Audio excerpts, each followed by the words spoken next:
إن الحمد لله نحمده ونستعينه ونستغفره ونعوذ بالله من شرور أنفسنا ومن سيئات أعمالنا من يهده الله فلا مضل له ومن يضلل فلا هادي له وأشهد أن لا إله إلا الله وحده لا شريك له وأشهد أن محمدا عبده ورسوله أما بعد فإن أصدق الحديث كتاب الله وخير الحديث حديث محمد صلى الله عليه وسلم وشر الأمور محدثاتها وكل محدثة بدعة وكل بدعة ضلالة وكل ضلالة في النار.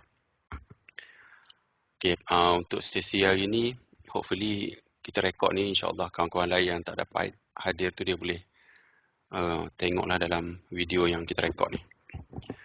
Untuk sesi hari ni sebenarnya saya dah siapkan beberapa slide lah supaya lebih teratur lah lagi pun cuti ni kan. So ada masa sekali saya nak buat slide ni. Okay, format macam biasa, ada pendahuluan dan juga perkara umum kalau ada lah. Kalau tak ada, kita terus pergi kat e-book selama dalam 30 minit. Dan kita baca surah Yasin tu sampai muka surat 3. Lepas tu kita buat tadabbur lah. Tengok maksud-maksud dalam surah Yasin. Lepas tu kalau ada soalan, kita bincang sikit dan ada penutup lah. Cuma hari ni kalau hari ni cuti kan, kalau tak ada apa-apa urusan dan perlu untuk kita bincang dan tanya, ataupun kalau ada orang nak tanya soalan, kita boleh discuss lagi detail lah, in depth lah. Sebab ada antara benda tu yang related dengan hidup kita, kita tak tahu nak tanya kepada siapa lah. Kalau kita boleh cerita dekat sini dan rasanya kita boleh sembang macam kawan-kawan dan boleh bagi pendapat masing-masing. Daripada kalau kita tanya ustaz atau tanya orang yang lain, dia terus bagi verdict lah, terus dia bagi tahu jawapan. Kadang-kadang ada lagi soalan kita nak tanya, tapi sebab kita tak biasa dengan orang tu ataupun kita segan dengan dia, kita biar je. Tapi dalam jiwa kita masih lagi ada persoalan yang masih lagi tak terjawab. So kalau boleh, since ada kawan-kawan yang lain, Khair pun ada, Najib, Nas ada, saya pun ada, kita boleh share lah ataupun boleh tanya soalan lah, ataupun apa-apa yang rasa terbuku di hati. Dan kalau boleh kita buang lah benda-benda yang keraguan dan juga yang tak faham. Sebab kalau masih ada keraguan dan kita ada masalah. Okey, sebagai pendahuluan dulu, sebab kita nak tadabbur ayat ni, saya ambil screenshot ni dalam web portal Mufti Wilayah. So kita baca sikit lah. Allah Ta'ala berfirman, saya baca maksud dia. Dan sesungguhnya kami permudahkan Al-Quran itu untuk diambil peringatan daripadanya. Maka adakah yang mahu mengambil peringatan? Allah tanyalah. Allah mudahkan urusan Al-Quran ini sebenarnya untuk kita ambil essence dia, kita nak ambil pengajaran. Tadabbur ni diwajibkan di atas setiap umat Islam sebenarnya. Ini kepada Mufti Wilayah punya web portal lah.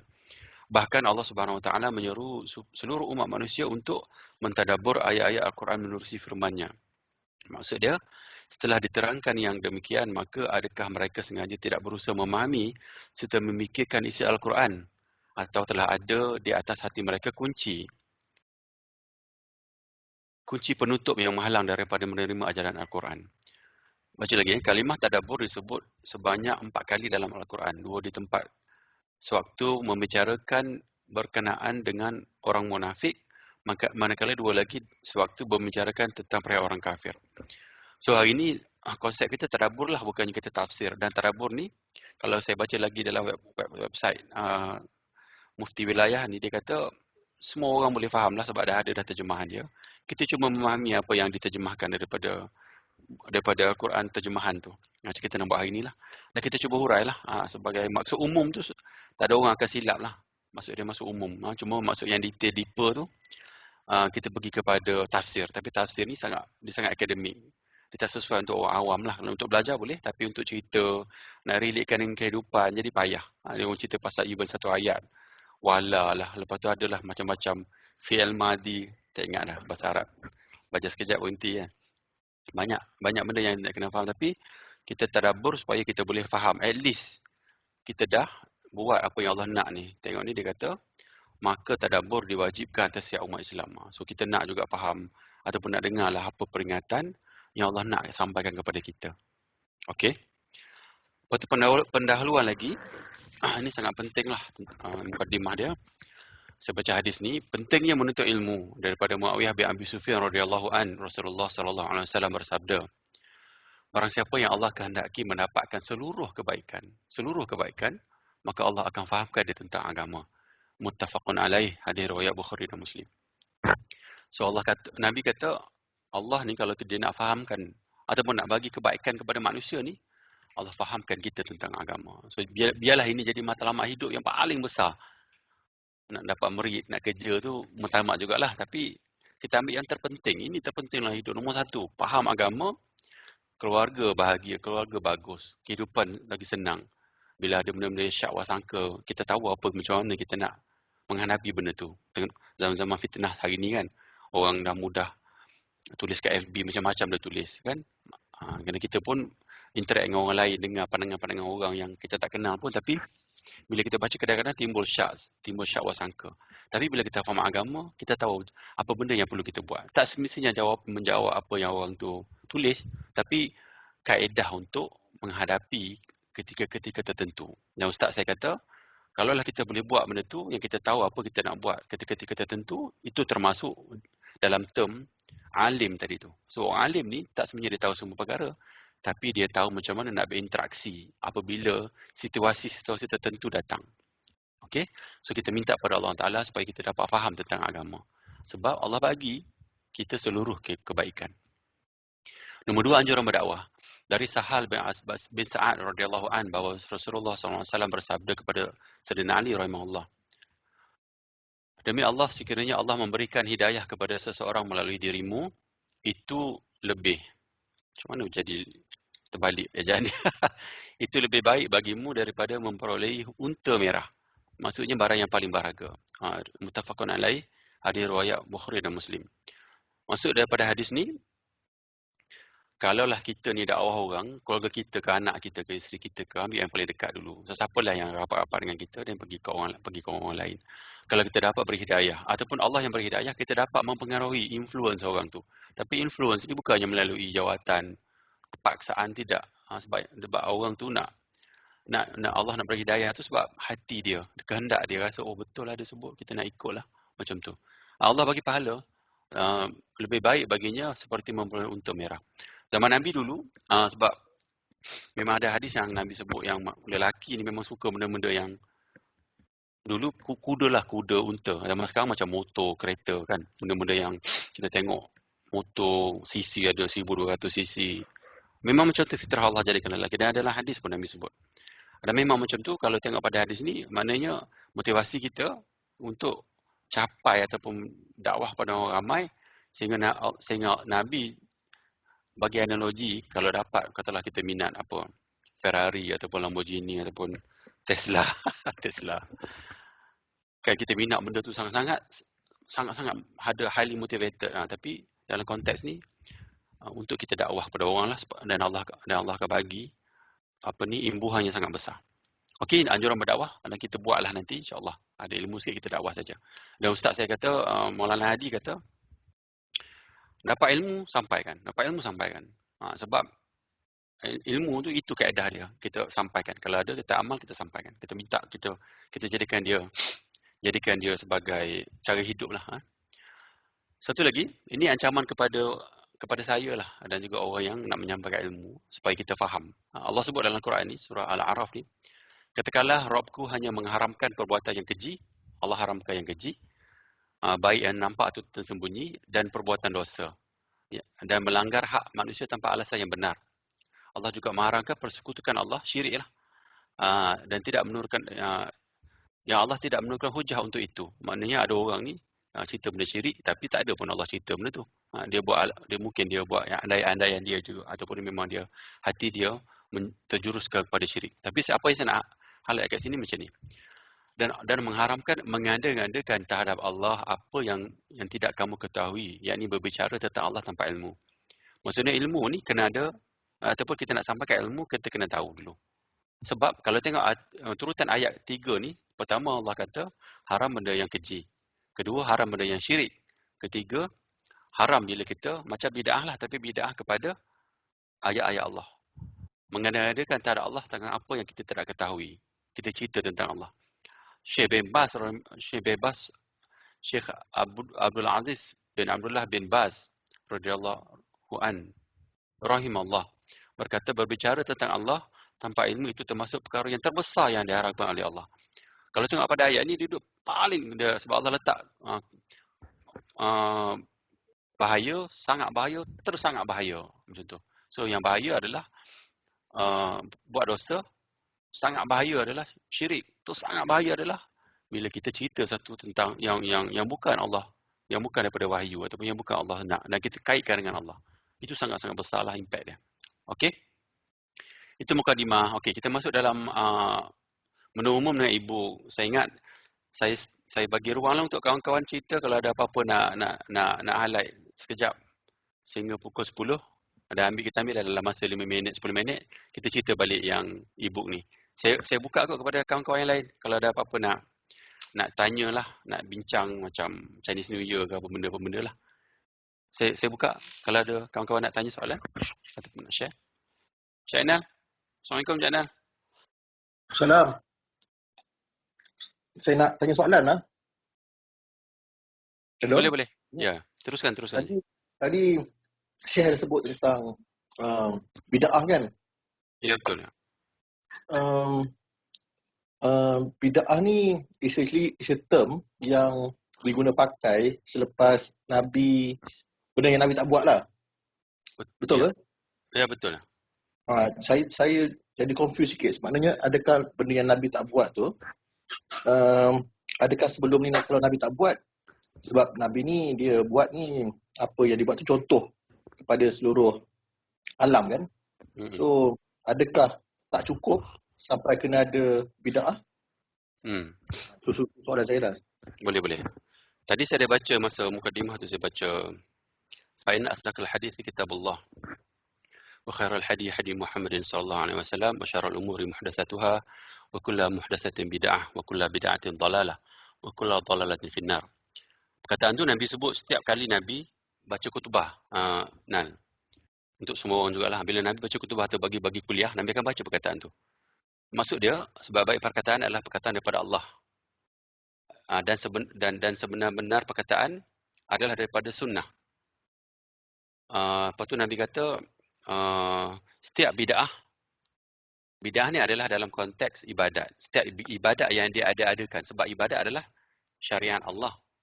Dan syariat Allah ni kita kena ingat macam ni. Syariat Allah ataupun ibadat khusus ni, dia datang dengan dalil. Kita kena bezakan antara dua. Satu, benda umum. Yang kita buatkan umum. Macam naik kereta, naik basikal. Macam tadi saya buat contoh kereta kan. Ataupun naik unta. Unta dia ada zaman Nabi lah. Ataupun naik motor. Yang tu perkara umum. Umum kena cari dalil haram. Sebab umum ni asal dia, ikut rule of thumb dia ni, adalah halal dulu. Ada dalil haram baru haram. Tapi bab agama, termasuk dalam bab sunnah, dalam bab bid'ah tadi, bila benda tu tak ada dalam konsep dia adalah kena ada dalil untuk kata benda tu adalah ibadat. So bila tak ada dalil, dia datang haram dulu. Haram sehingga dia buktikan dia sunnah. Dia sama juga dengan konsep hadis. Ni saya cerita luas sikit, cepi nak suruh kita adalah ilmu sikit. Hadis yang kita terima, katalah saya tulis hadis ni, saya tak sertakan riwayat siapa ataupun tak cerita ni sahih tak sahih. Hadis kita baca dhaif dulu sehingga dibuktikan dia sahih.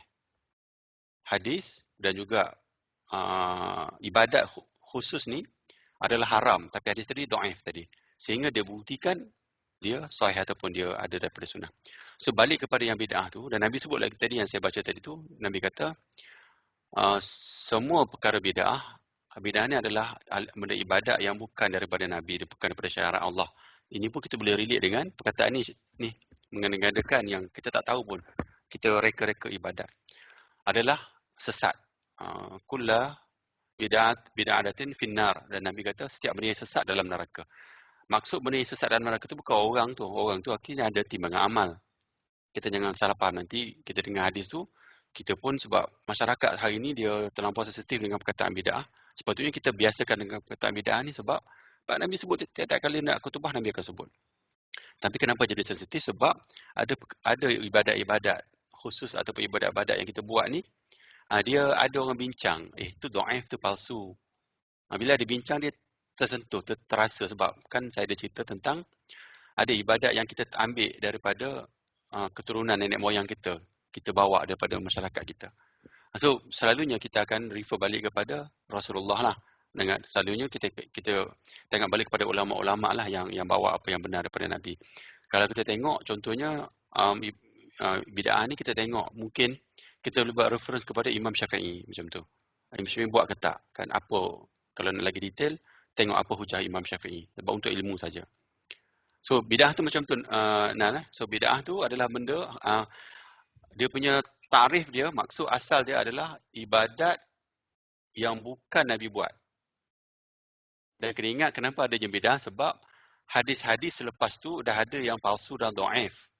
Dan ada pun hadis yang ulama pertikaikan, ada yang ataupun kita panggil khilaf.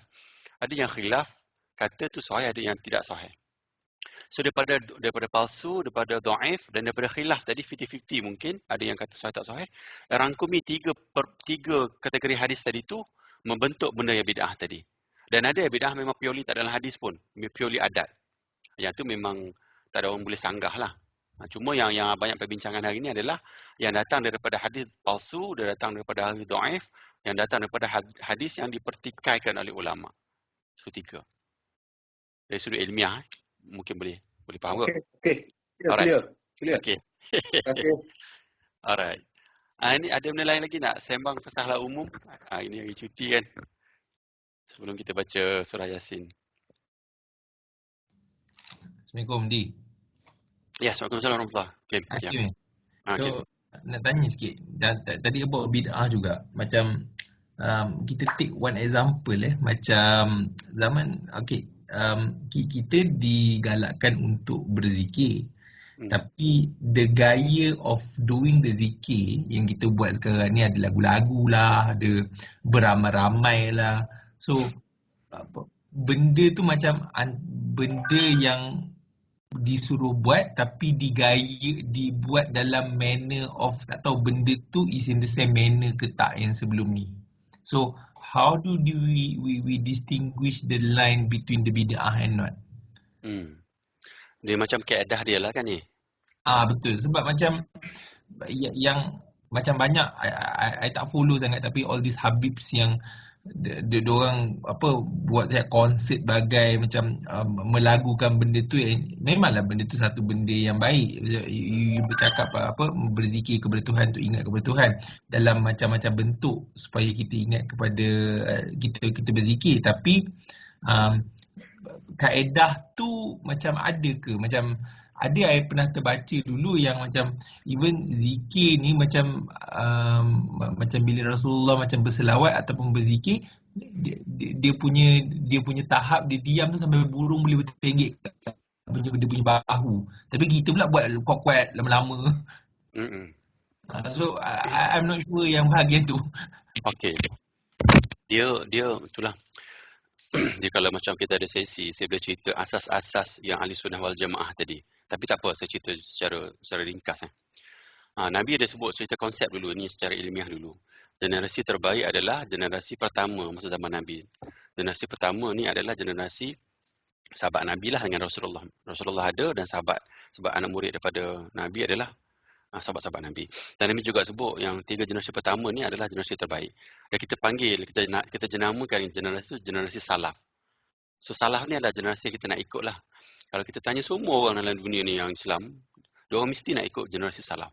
Sebab generasi salaf ni adalah punca agama yang kita anuti ni lah, daripada Nabi, daripada sahabat, daripada tabi'in. Okay, konsep yang ringkas nak sebut, kita mesti ikut apa yang mereka buat. Sebab mereka adalah generasi terbaik dan ada antara yang Allah sebut dan yang Nabi sebut ada 10 orang terbaik sahabat Nabi yang dah masuk, yang Nabi Allah dah janjikan syurga kan.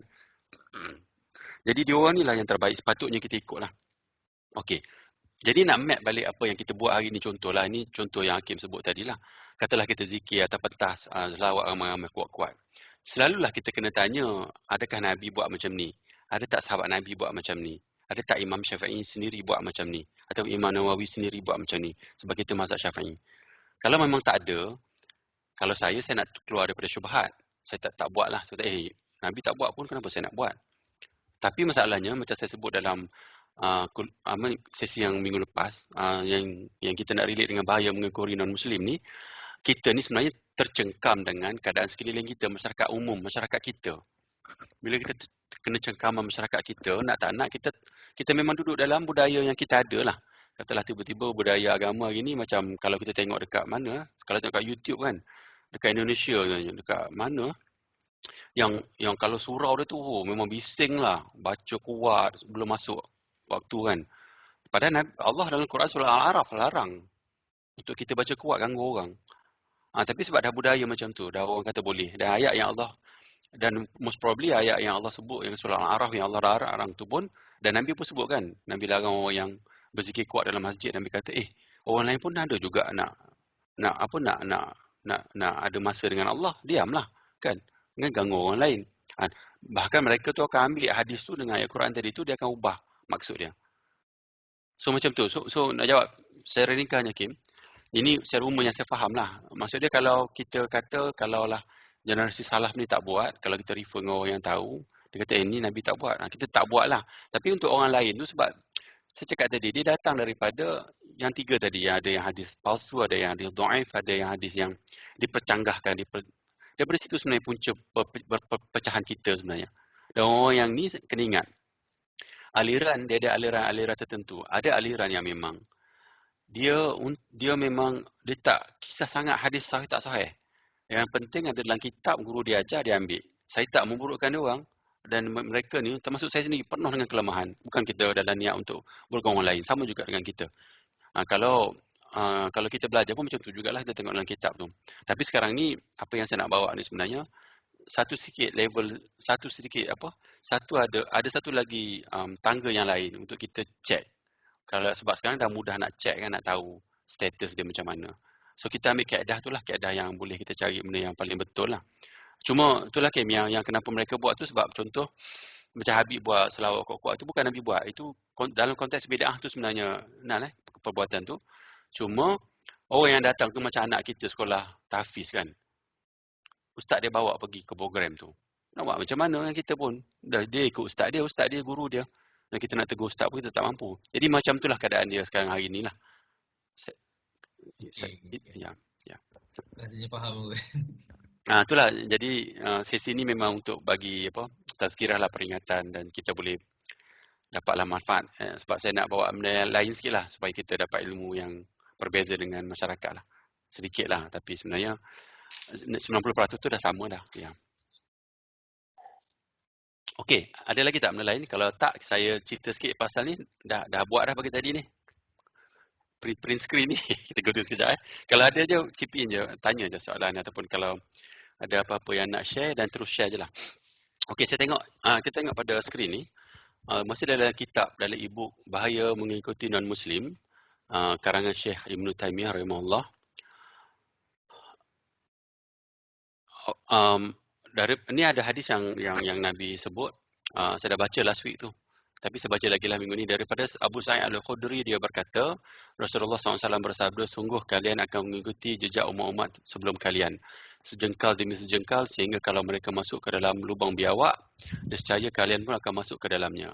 Mereka, yakni para sahabat, bertanya, wahai Rasulullah, apakah kaum Yahudi dan Nasrani? Sabda beliau, siapa lagi? Riwayat Bukhari dan Muslim.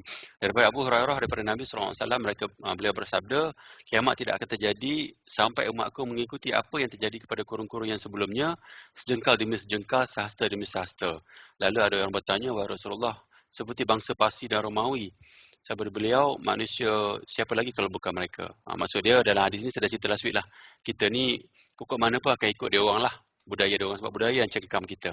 Dan budaya kita ni dia ikut tengoklah TV semualah, macam-macam lah. Kita bukannya ikut budaya Islam lah. Okey, dalam e-book ni bab 1, penyebab kekafiran kaum Yahudi dan Nasrani. Ni saya tulis, saya highlight kat sini. Kaum Yahudi ni dia kafir sebab dia tak nak mengikut kebenaran. Itu Yahudi ni orang cerdik, tapi dia tolak benda yang betul lah. Dia ada sombong dekat situ. Tapi Nasrani ni dia kepada suka beramal tanpa ilmu. Dan apa yang Hakim sebut tadi pun boleh letak dalam, saya tak kata kafir, saya kata perangai. Kita beramal ikut je. Nak beramal ikut-ikutan ni adalah perangai kaum Kristian. Tengoklah orang Kristian hari ni macam mana kan. Sebenarnya dia tak peduli sangat agama ni pun. Kan dalam kitab Injil kata tak boleh makan babi.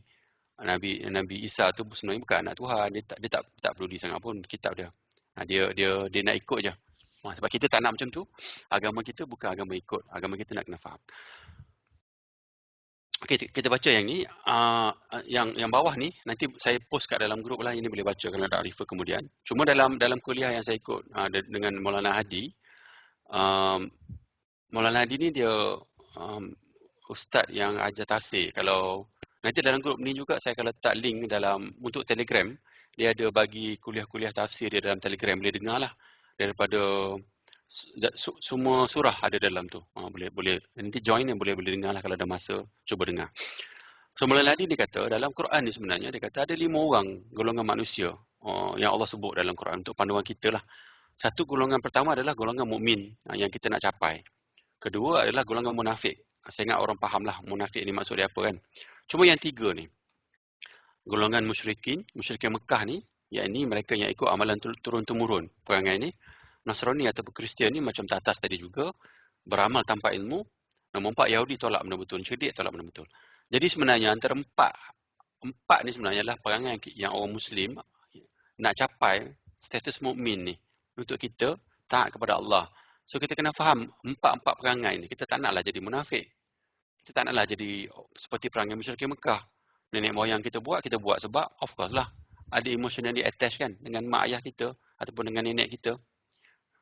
Lepas tu orang Kristian ni, perangai dia pula, dia beramal tanpa ilmu, dia ikut je. Tengok kitab Injil dia. Kalau dah dia betul-betul fikir, lama dah dia masuk Islam kot. Kalau dia nak agama tu betul. Sebab dalam kitab Injil pun banyak benda yang kontradik. Tapi dia kata peduli apa? Dia nak ikut je. Dia nak ikut tu maksud dia beramal tanpa ilmu. Macam juga yang kes tadilah, Ayel. Tapi kes yang kata pergi ikut program selawat kuat ramai-ramai tadi pun, kadang-kadang budak ni dia tengah belajar. Mana dia tahu yang mana betul, mana tak betul kan? Sebab dia dalam konteks masih lagi sebagai pelajar, dia ikut saja. Dan last sekali, Yahudi ni orang cerdik. Ada kitab-kitab dia sendiri. Banyak kitab-kitab dia. Tapi bila dia tahu yang Nabi Muhammad tu daripada bangsa Arab, dia tolak. Lepas tu memang dalam Quran surah Al-Baqarah Allah sebut Yahudi ni, orang-orang ahli ilmu di kalangan Yahudi kenal Nabi tu sebelum Nabi datang di Mekah tu lebih daripada dia kenal anak-anak dia. Maksud dia dalam kitab-kitab dia cerita dah semua Nabi macam mana. Tanda kenabian ada kat mana, macam mana rupa, perangai, semua ada tahu orang Yahudi ni. Lebih dia kenal Nabi daripada anak-anak dia sendiri. Tapi masih lagi dia tak nak ikut sebab itulah sebab perangai tu. So 4 perangai yang kita nak tolak lah, kita tak mahu ada dalam diri kita. Bukanlah tak. Kita akan lalui perangai-perangai macam ni. Cuma lepas kita buat perangai macam ni, apa kita buat, kita muhasabah lah. Aku ni dalam perangai orang Kristian ni ikut je ni, aku tak peduli lah, betul tak betul. Ataupun sebab kita ada jawatan, sombong, tolak, kau salah. Padahal fakta ni cakap lain. Itu perangai Yahudi. Dan munafik ni dia nak cari benda yang, sebab surah Al-Baqarah tu sendiri, kalau dengan tafsir Ustaz Nu'man tu, dia kata munafik ni datang daripada perkataan biawak. Biawak tu perangai ni dia akan gali 2 lubang. So kalaulah lubang pertama ada risiko kepada dia akan pergi ke lubang kedua.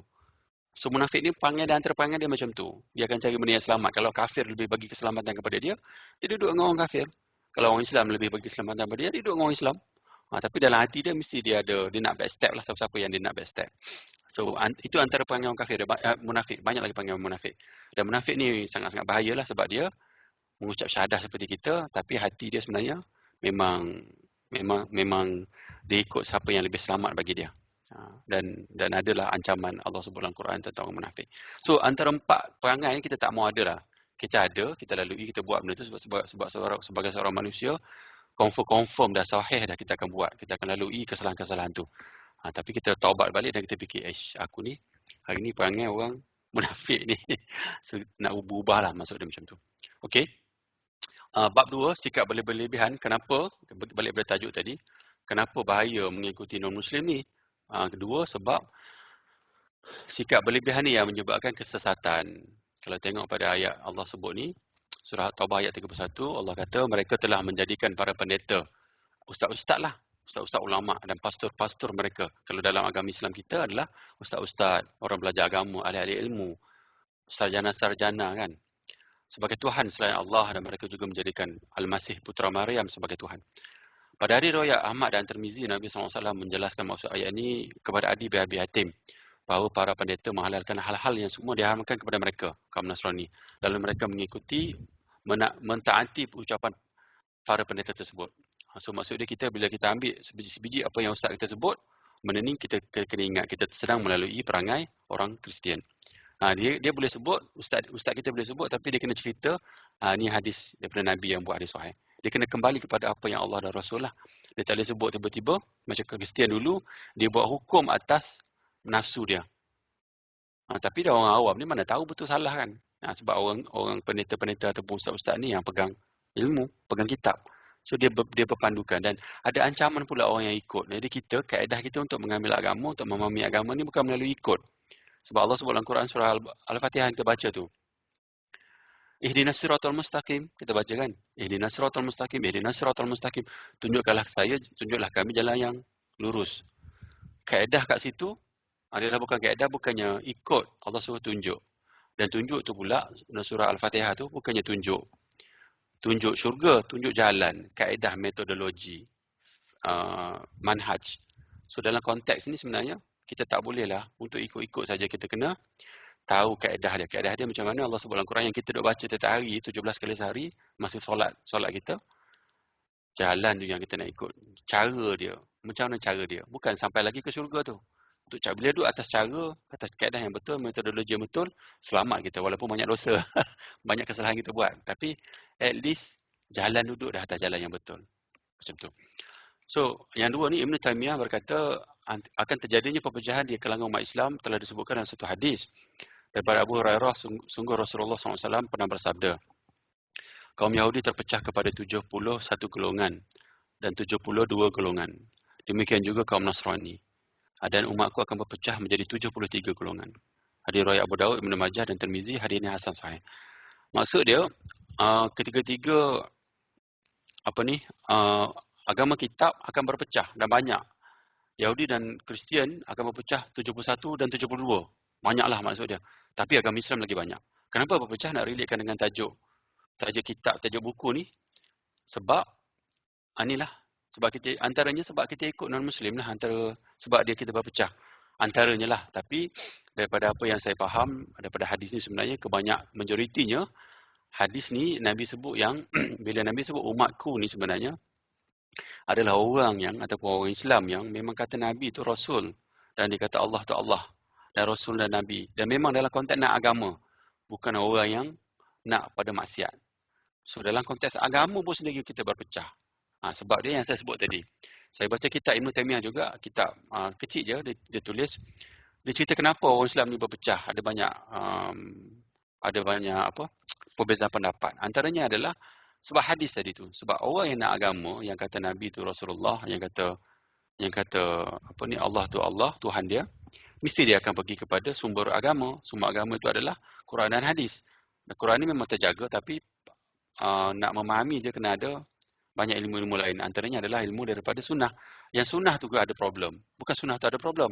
Orang tak mengikut kaedah metodologi yang betul untuk memahami sunnah. Dia tak tengok status. Bila dia ambil yang dhaif, palsu, yang ada khilaf-khilaf tu, dia ambil dalam pegangan untuk dia beramal, untuk dia pegang. Bila dia masuk dalam zon yang tu, banyak akan berlaku perpecahan tadi tu. Bila berpecah, dan Nabi sebut yang 73 golongan ni, satu dalam syurga Nabi sebut selepas ada hadis yang lain. So imagine 72 golongan kumpulan orang Islam ni akan masuk neraka. Nabi sebut secara jelas, 72 dalam neraka, satu dalam syurga. Dan sahabat tanya, satu tu siapa? Orang yang mengikuti sahabat Nabi. Sahabat Nabi ni adalah orang yang saya sebut tadi lah, orang yang salaf tadi tu, yang ada 3 generasi pertama. Jadi kalau itu benchmark sebenarnya, apa yang paling benar dengan apa yang ada sama-samalah kesamaran. Sebab bila kita ikut dhaif, palsu dan juga yang ada khilaf-khilaf tadi tu, potensi untuk kita pergi kepada benda syirik.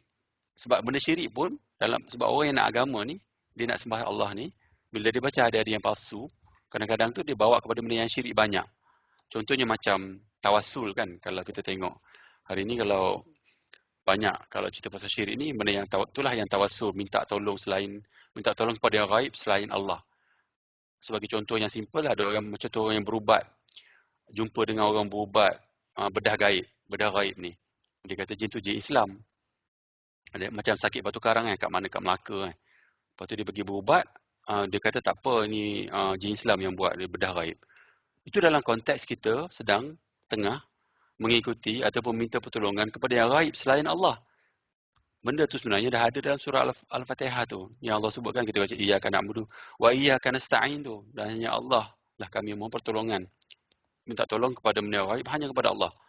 Tapi kita dalam konteks tu kita minta tolong kepada jin Islam tadi.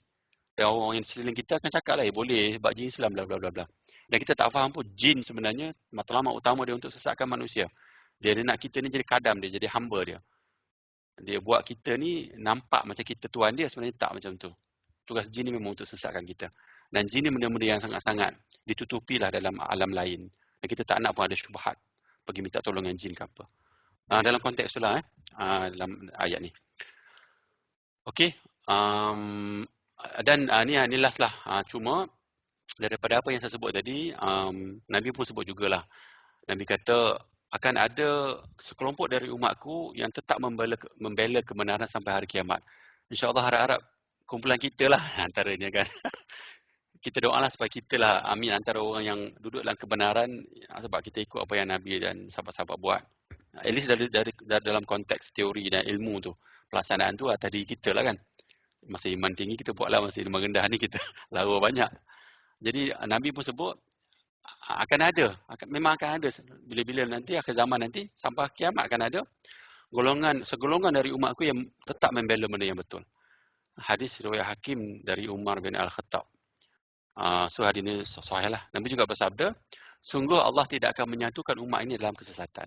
Maksud dia, kalaulah masyarakat ni, katalah orang Malaysia ni ada 20 juta ataupun 15 juta orang Islam kan. Mesti ada golongan, katalah semua majoriti dah pergi kepada kesesatan. Mesti ada orang yang akan bawa benda yang betul ataupun bawa dakwah lawan lah.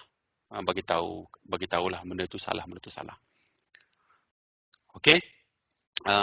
Maybe kita ada 5 minit untuk soal jawab sekejap ataupun ada perkara yang saya sebut mungkin tak betul ke apa ataupun kita nak bincang sikit tentang yang cerita pasal e-book ni. Kalau ada sahabat nak chip in.